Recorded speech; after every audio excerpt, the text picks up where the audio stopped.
Another lesson, the skills you need to succeed as a virtual assistant. So first in our list is communication. So um, whether it's from chat, email, or a Zoom call, so being able to communicate clearly and professionally is essential. As a virtual assistant, you'll often interact with clients.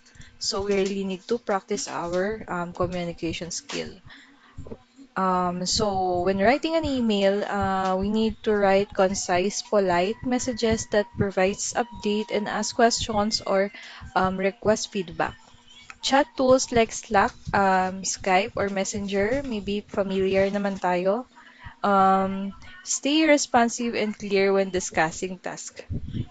Zoom calls or video calls, participate in team meetings or onboarding sessions where you'll need to listen actively, take notes, and speak confidently.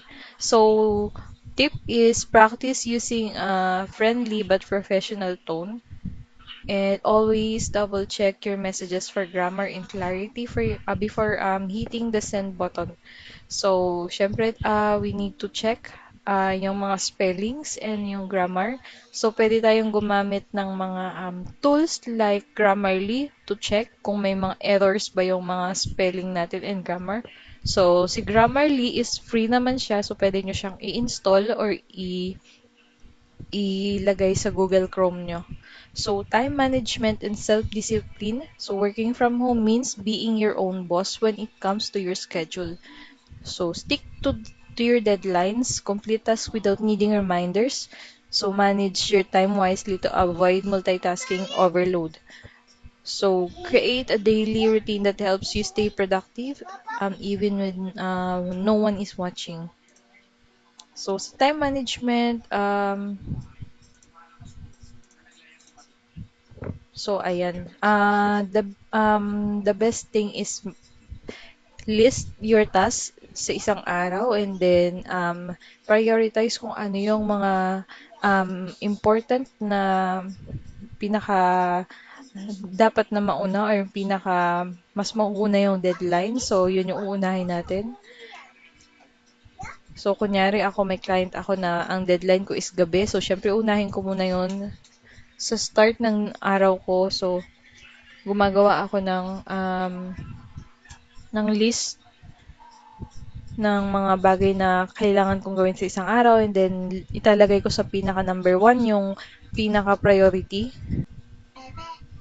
So one small mistake in a product listing like the wrong size or title can cost your client sales. That's why attention to detail is critical. So, pag nagkamali tayo ng size, sa listing is pwedeng magkaroon ng bad review sa store ng client. So, dapat maingat din tayo dyan. And ayan, so double check natin yung mga product titles, description, price, yung images kung tama ba sila. Make sure yung category is tama, item specific, yung details about the product, yung shipping details is accurate, and then review your work regularly to catch and fix before publishing. So sa paglilisting naman, si client naman din yung magpa-publish niyan. So, syempre, i-check pa rin yan ni client. Pero bago niya i-check yan, dapat we make sure na tama yung listing natin bago natin sa kanila ipa-check. Time when doing repetitive tasks like data entry to avoid careless mistake. So, ayan, bago natin siya ipa-check sa client, double check muna natin siya kung pwedeng hanggang 3 check para mas maayos yung work natin, hindi tayo magkamali.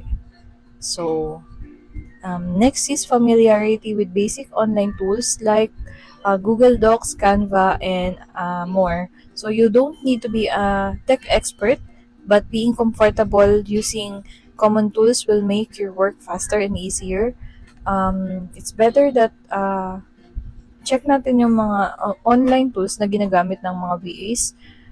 So, pwede natin siyang i-search sa Google. Pwede nating i-type kung ano yung mga common tools na ginagamit ng mga VAs or I can list dito sa lesson na to kung ano yung mga ginagamit and pakicheck na lang sa baba na part, nandoon yung mga mm, pwede nating simulan, kung saan tayo pwede magsimula na i-check yung mga yon and i-explore natin yung mga yon.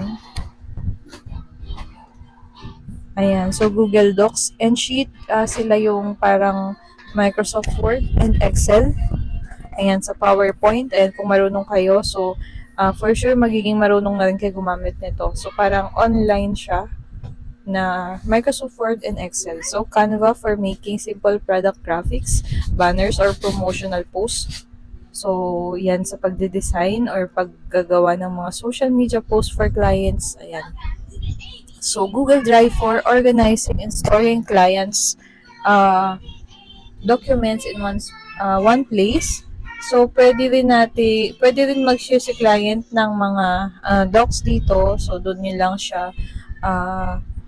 lang check kung ano yung mga in-upload ng client. Like, kunyari sa mga photos ng mga damit sa pagpa-product listing.